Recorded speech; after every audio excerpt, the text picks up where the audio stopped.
Berdasarkan pendataan yang dilakukan oleh Kemendikbud yang disampaikan kepada pihak Dinas Pendidikan Kota Palembang terkait angka partisipasi murni siswa di sekolah Kota Palembang, secara keseluruhan September 2019 jumlah anak putus sekolah baik dari tingkat sekolah dasar, sekolah menengah pertama maupun sekolah menengah atas di Kota Palembang adalah sebanyak 1.278 anak. Dengan rincian untuk sekolah dasar sudah mencapai 99,6%.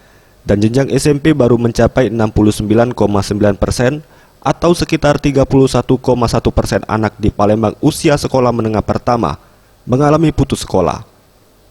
Sementara untuk SMA dan SMK sudah mencapai 70,8% atau 29,2% anak usia SMA mengalami putus sekolah di Palembang.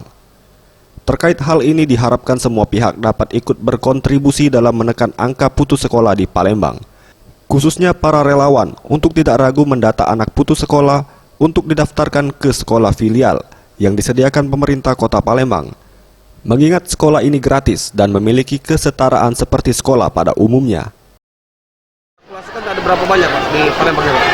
Dari data yang kita dapat ya, itu lebih kurang 1.278. Namun dari berbagai jaringan masyarakat yang banyak menjadi relawan, ini nampaknya bertambah.